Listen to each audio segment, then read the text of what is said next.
Yeah, so I was going to ask you then. No problem. If your position is anti-Islam, that's not a problem. I mean, by definition, if you're something other than Muslim, you're going to disagree with parts of Islam. Can I ask you specifically, what do you find repugnant about Islam that you feel like you need to Let's start be with an activist? the anti-Semitism.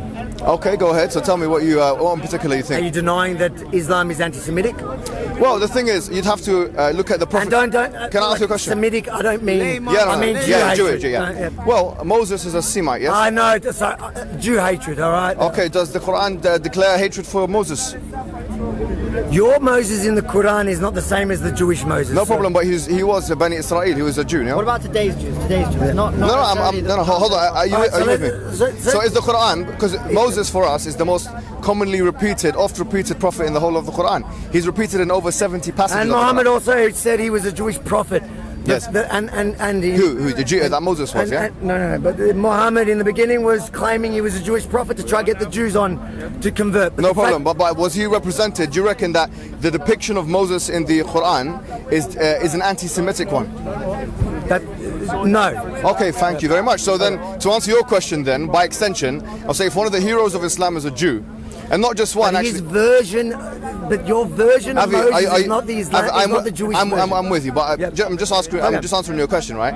If we're looking at all of the Quran also says very lovely things about Jews, but the law of abrogation tells us that in the beginning he liked the Jews. Later, when he realized who's he? Your prophet. Okay, well, tell me where it says that in the beginning he liked the Jews and later he didn't. If you look at the historically, but the fact is. By the way, do you know the law of abrogation? Sorry to cut you off. There's a verse, it's in chapter 2, verse 106 of the Quran. It only applies to ahkam, which are rulings. It does not apply to akhbar, which are narratives. So here, what you've talked about abrogation, which is something people who don't know much about Islam, I'm not trying to say it's specifically you, use all the time. The law of abrogation only applies to legal rulings. It cannot apply. There cannot be a narrative that abrogates another narrative. Legal rulings are pretty much fundamental to the religion. But you're talking. Let's not move it. Sharia. No problem. Can I stop you 1 second? No, but one second. Can Christians be anti? Listen, I don't think Jews should be allowed to talk. No, there's a quick question. You can just answer this. Well, it's a similar view to Timothy in the Bible, which says that women are not allowed to talk in the church. But what I was going to say to you was, can Christians be anti-Semitic? Because you were saying Muhammad could be anti-Semitic. I didn't say this. No, but I'm asking, can Christians be anti-Semitic? Everyone has the propensity to be anti-Semitic. So you get what I'm saying? Look, let's keep this going. What I was going to say, the Quran says something really interesting about Jewish people. Okay, I'll tell you exactly what the Quran says in summary. It's not that interesting. No. You're focusing on the boring part. The parts that don't bother us. That's subjective. Well, you've asked me a question which is scriptural in nature, and I'm giving you the answer, right? The Quran says, "Min ahlil kitab" in chapter 3, verse 75, that there are those of the Jews and the Christians that you can trust them, and there are those who you can't trust them. In another verse in the same surah, it says, "Laysu sawa'a," they're not all the same. That was the one verse before it. So in other words, the Quran's attitude towards Jews and Christians seems to be in line with its attitude towards Muslims, because in the Quran, chapter 35 of the Quran, it says, "Minhum zalimun li nafsihi, wa minhum muqtasid, wa minhum sabiqun bil khayrat." That's, I'll hold on for you, no problem. So just to keep going, the Quran says that there are some Muslims who are oppressive to themselves, and some of them which are on the middle path, and those who excel. Likewise, the Quran says about the Jews and Christians, they're not all the same. There are some good of them and there are some bad of them. Likewise, the Quran has that sentiment to all of humankind. That humankind, you find good people, and you find trustworthy, and you find untrustworthy. So I think if we're talking about the Quran, what we need to do is we need to look at the text. I mean, it's easy to say, well, Muslims believe in this and I would agree with you, Avi, right? If you said to me, look, Muslims are anti-Semitic, I would say to you, some of the Muslims are anti-Semitic. No, let's be honest. Yes. The majority. You've been on any Muslim forum online. No, hold on. He might be right. It depends on the location. I'm from Egypt, okay? In Egypt, I would say anti-Semitism is the default position. If you're not anti-Semitic in Egypt, it's irregular. Whether you're a nationalist or an Islamist. Why is that? It's because of, I will tell you, hold on, let me answer your question. I can't wait for you to say the said word. No, it's not Zionism. I'm not saying that. It's because of the wars that ensued. Should have been the Rothschilds. 1967, 1973. These wars heightened the anti-Semitism. But then, on the flip side, the peace That's like the Brexit. It's called sore losers. No problem.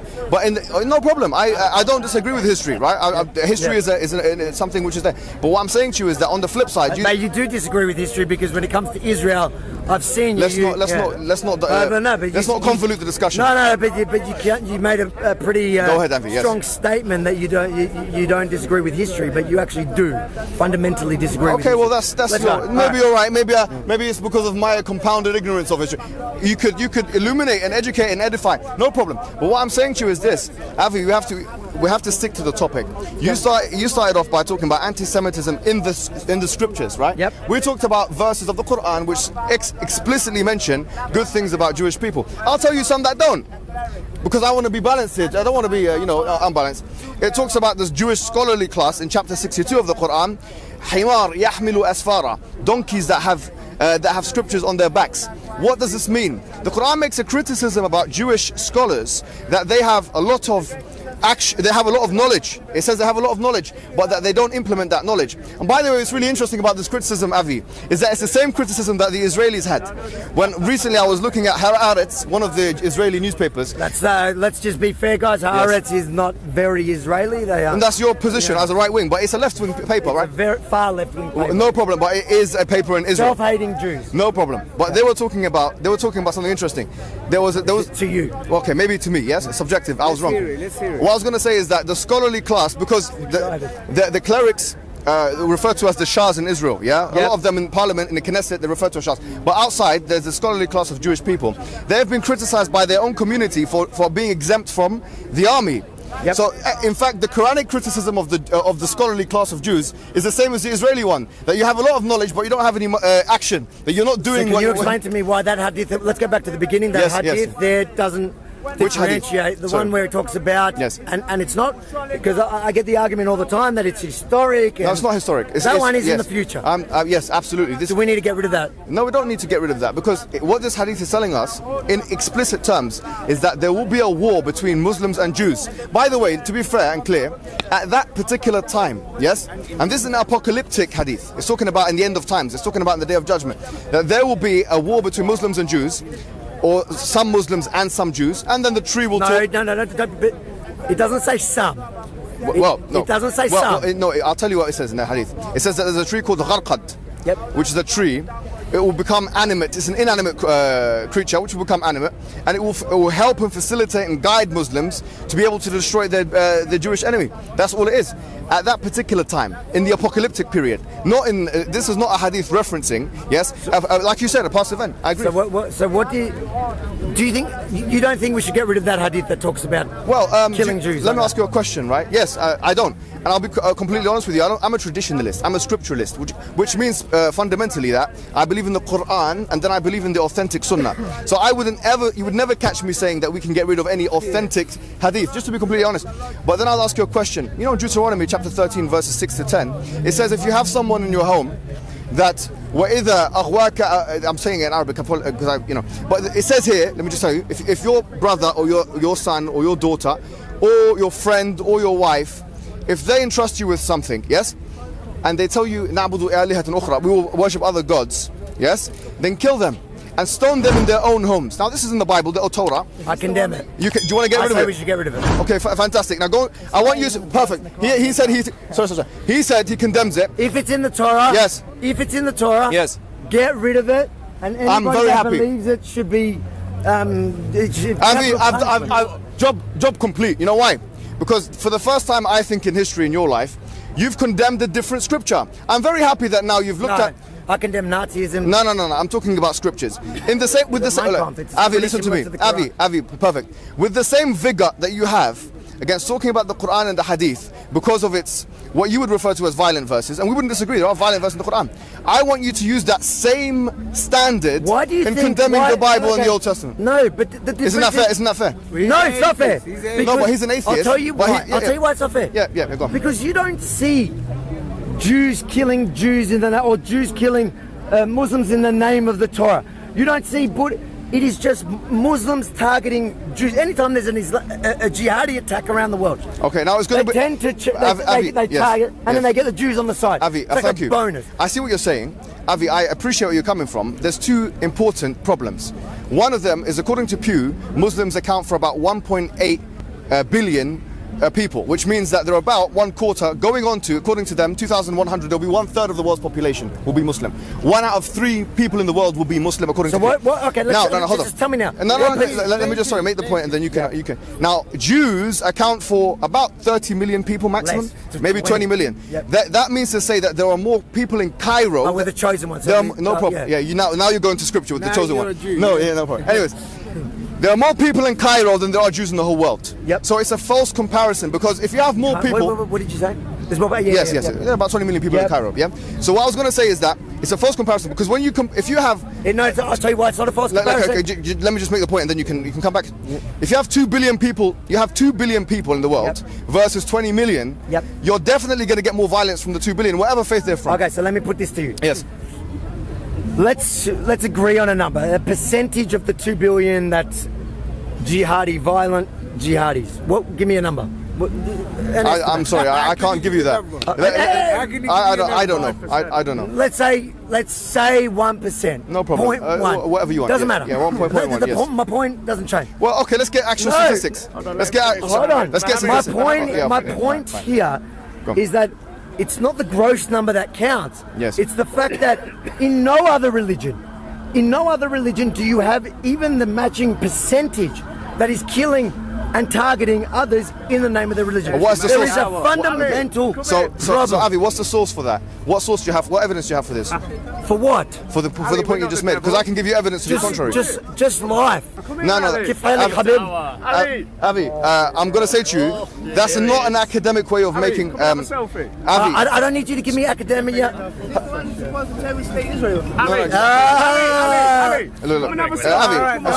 Don't get distracted. Okay, I'm making a very clear case. All I'm saying to you. I heard your point.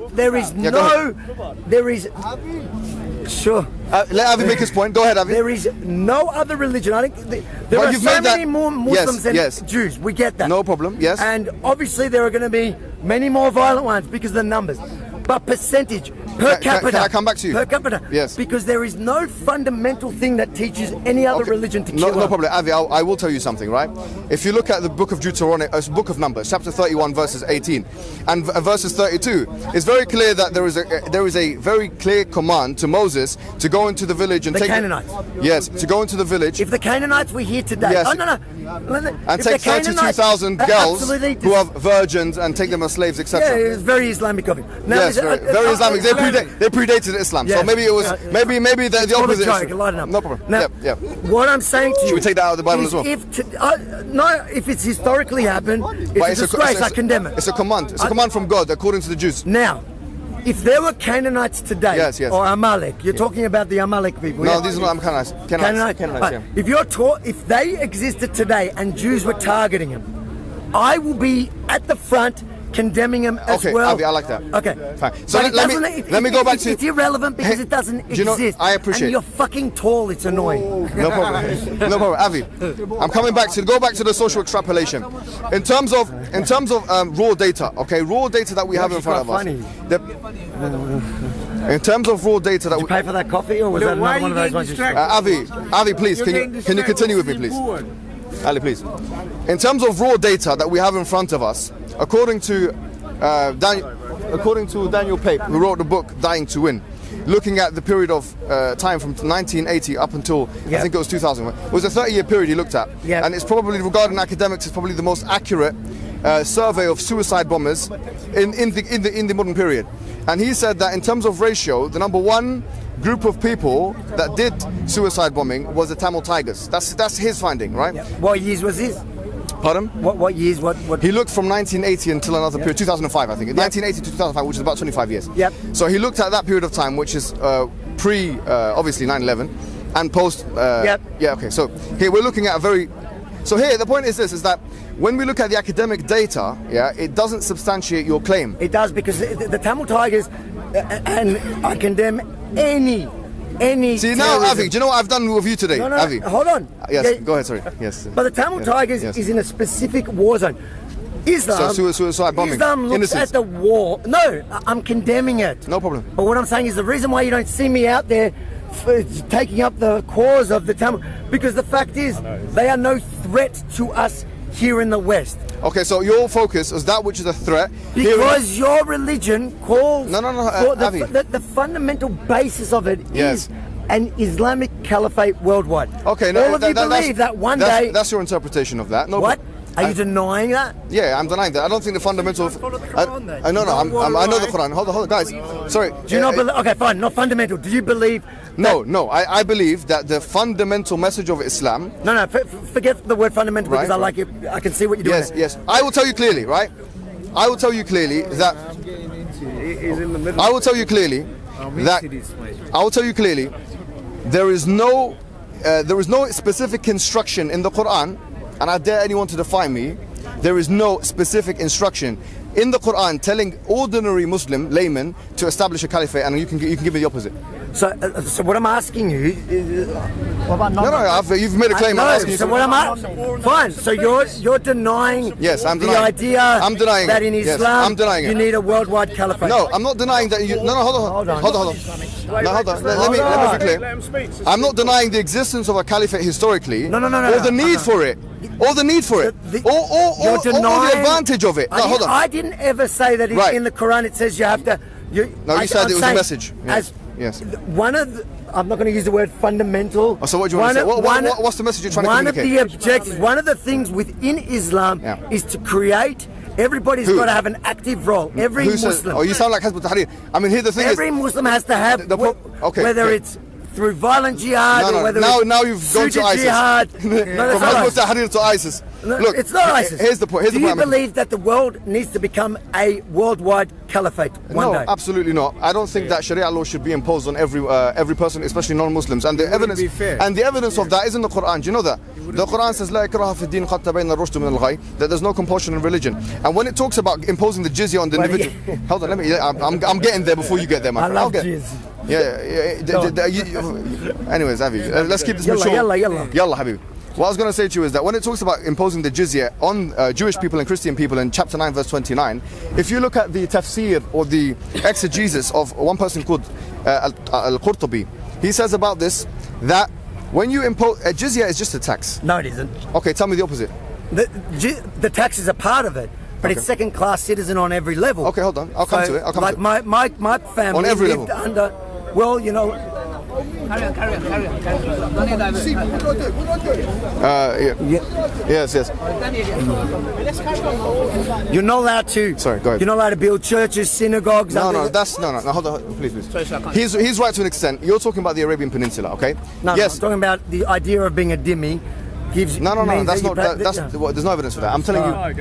In the Arabian Peninsula, there was specific command that you can't build a church in that area because, look, people say you're not even allowed to go into Mecca as a non-Muslim. Did you know this? I know that. Let me tell you why, okay? Do you know that in Mecca now, and when we go there now, I've been there, I got a video online if you want to see me going to Mecca, interesting. No offense, man. Can I come with you to Mecca? No, unless you, yes, you can actually, on one condition. I've got to pay this. Yeah, now, I'll do the shahada. No, let me tell you something, right? It's a city which is quite small. There's about 3 million people that go there every year, Now, people die being trampled over and things like that. And the reason why they die is because of overpopulation, overcrowding, right?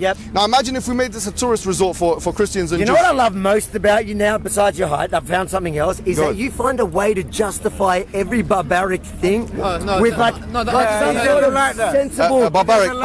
some sort of sensible explanation. Do you know why you can't build synagogues? No because problem. people might get trampled. Okay. What bullshit is that? Okay, no problem. Let's not go with that. Rubbish. Let's not go with that. Rubbish. No. That's not. If there's, I don't have a cameraman. The Quran says, I'm gonna do your job for you. A wandering Jew. Guys, sorry. Let me for telling me let me what make your life easier. I'll give you a verse in the Quran that gives you a reason. Yes. Yep. It says, إنما المشركين نجس فلا يقربوا المسجد الحرام بعد عامهم هذا. It says that certainly the polytheists are impure, so they should not be allowed in the sanctuary after this year. What does it mean to be impure as a polytheist? There's two opinions. One opinion is that they are impure in the sense that they are not Muslims, they are not monotheists, and this is the strongest opinion. So someone who does not have monotheism should not come into the sanctuary where there is monotheism. So this is the Quranic explanation. I'm not going to apologize about that. It's polemic. I'm just saying that this particular sanctuary. You're not going to apologize for it. Do you find that I don't find that anything. There's some places I can't go to. Cordoba, I can't go to certain places. Where can't you go? In certain places in Spain, I can't go to the certain places in Spain and establish a mosque. I can't go to the Vatican and establish a mosque. Show me one. Is there any place on earth that you can't go to? Yes.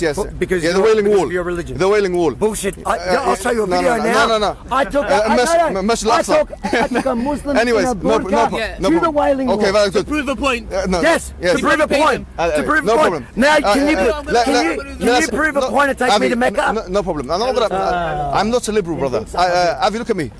I'm not a philosophical liberal. Yeah. So in my estimation, if there are some things, I'll agree with you on one point. This goes against. You're a pack of racists. No, I don't, because I think that if anyone's going to be accused of racism, it's going to be the chosen race. But it's not going to be the chosen people. Gentiles. You're a Gentile. Right. According to the Jew. Yeah. Hold the camera from. They're going to be our slaves one day. Exactly. Let me finish off with them. I think we're done. You got me. Ali, sorry. We need Ali because there's only 20 minutes left. No, I want to see this. Yeah. No, I'll give Ali's next. Ali's. We got 5 minutes. After hijab, you don't need me. Yeah. I want to talk to you because you did so well on Tommy Robinson that time. No problem. Here's what I say to you guys, and I want to say openly. I don't want to seem like an apologist. I'm going to give you the. You don't want to sound like an apologist. No, I'm not an apologist. You better shut up. Okay, no. Yes. Very funny. Here's what I'll say to you then. Yeah, I'll say to you generally speaking. Number one, my premise is not philosophical liberalism. So if you think that there are some things, because you said yourself, I believe in like the Judeo-Christian Western. You use the word Western, philosophical framework. I don't believe in that. I believe in. Why do you live here? No. I don't need to believe in that to live here. According to you sort of no. Hold on, brother. Please let me correct him. Let me correct him. Giant. Yes, Avi. According to liberalism itself, I can believe in whatever I want so long as I don't harm you. You know what I love about that is you get to use Western ideals to justify how to hate them. It's just mind-boggling. Listen, Avi, no problem. I'm going to say to you, if you're a true liberal, yes? I'm not a true liberal. Oh, so wherever you are, I don't care. If you believe in philosophical liberalism, what is your base? What is your premise? Who am I speaking to? You seem to be just... I think if you live in the West, accept Western values and embrace it. Well, Western values are liberalism, as far as I'm concerned. Okay, fine. Philosophical liberalism. But you just said now you don't accept them. Yes. No, I don't accept... That is an ultimate truth. Does Sharia come first? Islam come first? No doubt about it in my mind. No doubt about it. 100%. Yeah, no doubt about it in my mind. I will say. Can you understand why people want to say to you, then get out? No, because Israel come first. You Ali, sorry. Not here. Answer. Answer 1 second. Answer. No. Does Israel come first or Britain? Ali. Let me finish. I'll let you go next. When I'm in Australia, Australia comes first. You're a liar. When I'm in Israel, Israel comes first. So, anyways, look, listen to the statement. No, guys, please. What is that? You don't talk to me like that. Brother. You don't talk to me like that. You don't talk to me like that. What happened? You don't talk to me like that. We're going to get it to you. Amos. Don't get jihadi on us. You don't talk to me like that. Push me there. I swear to God, Habib. you're cold, man. You don't talk to me like that. Akhi. 15 minutes. Anyways, listen to me. In 15 minutes you can get all jihadi, just not now. Yeah, yalla. My prerogative. Ali. Sorry. Ali. Good, it demonstrates Ali. what we're saying. Avi. Don't call me Ali. That's Ali and then Avi. Listen to me. Mashallah. You can never be Ali. Mashallah. Here's what I'll say to you. It's my final statement. I'm going to leave after this, all right? I'm going to let Ali take that. Yes. I'm going to say to you this. Hold on. I'm going to say to you that if you're going to talk to me on a philosophical level and you want to see what parts of the Quran we should quote-unquote take out, I am only concerned... All of it. I am only concerned with my discourse, yes, about statements and questions which have creedal disproving implications, okay? Now, if you don't have anything, like all you're doing now is applying liberal Western value judgments and saying, I don't like this. That's, to be honest with you... I just think we should condemn Jew hatred. No, that's a pretty basic start. I haven't disagreed with you on that point. What I'll say to you is this. If it doesn't have creedal disproving... You disagree? My name is Yusuf, man. Yusuf. My brother's also Yusuf. Brother Moshe, you call it. Akhi, I'm speaking to him. Let me finish off my statement, then you can speak. Yes? Avi, look at me. Whatever. Yes. Point being is, here's why I think you should stand. I appreciate two things you've done today, yes? You condemned parts of the Old Testament based on your idea of morality. Yeah. That's good. You condemned parts of, in general, the Bible, right? And you said that it's relevant to all The scriptures. rabbi, he said they weren't even in the Bible. I'm not. So here, he's not a Jew by religion. Here's the point. What I think you should do, my advice to you, if you want to apply a morally coherent standard, you should be as active. Yeah, don't antagonize him, please. Can you give him away? Let him get his shot. Look at me. You guys are bad names. You should be as active in condemning biblical scripture as you are condemning the Quranic scripture. I want to see that change. The moment I want to see that change. Jews start flying planes into buildings, Wallah Habib, I'm with you. Okay, no problem. Okay, Now, thank you. let's Well go. done, Ali. I am so grateful to Allah for having guided me to Islam. Sadly, I am the only Muslim in my family. It hurts me that my parents haven't accepted Islam yet, and I ask Allah to guide them. But it also gives me a special drive to work for the establishment of Islam. I don't want anyone to miss the chance of becoming Muslim. The Prophet ﷺ said that the Muslims are like one body. If you can feel my pain, would you please help me relieve it? You are now my new family. Click the link and donate to establish this masjid and share in the reward for the message of Islam reaching the corners of Norway.